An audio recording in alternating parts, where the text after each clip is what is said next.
Aláròyé máa wí o.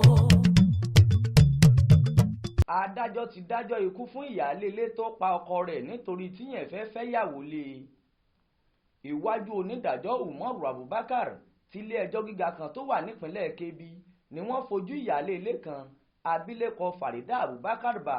Ẹ̀sùn tí wọ́n fi kàn ní pé ó gún ọkọ rẹ̀ olóògbé Attairu Mohammed Ibrahim pa lọ́jọ́ 25 oṣù kẹjọ ọdún 2022 nílé tí wọ́n ń gbé. Aláròyé gbọ́ pé ọ̀rọ̀ ìjà ìyàwó kékeré tí ọkọ rẹ̀ fẹ́ lé afurasí ọ̀daràn ọ̀hún ló bí nínú tó fi gbèrò láti gbẹ̀mí ọkọ rẹ̀ lọ́jọ́ náà.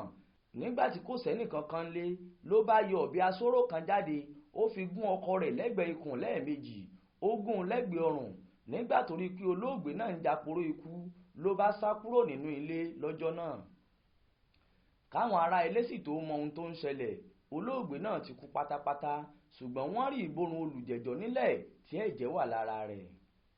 Ọjọ́ 26 oṣù keje ọdún 2023 ni wọ́n kọ́kọ́ fojú olùjẹ́jọ́ balẹ̀ ẹjọ́ lórí ẹ̀sùn ìwà ọ̀daràn tí wọ́n fi kàn án, ṣùgbọ́n tí wọ́n sún ìgbẹ́jọ́ ọ̀hún síwájú di ọjọ́ Ajé Monday ọjọ́ 3 oṣù kẹfà ọdún yìí.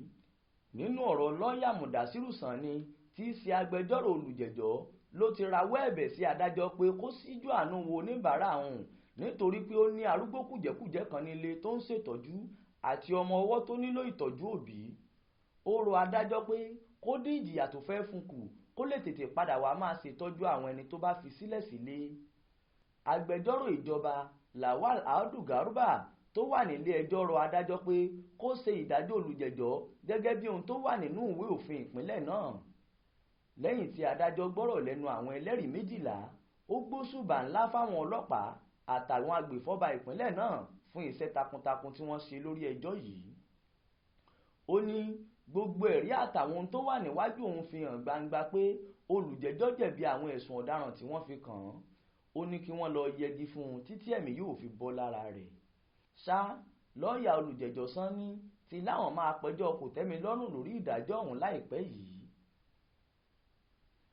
Adéwálé Adéoyè ló ṣàkójọpọ̀ ìròyìn fún iléeṣẹ́ tẹlifíṣàn Aláròyé online. Ismail Adéẹ̀yọ̀ ló kà á sétígbọ̀ọ́ yín.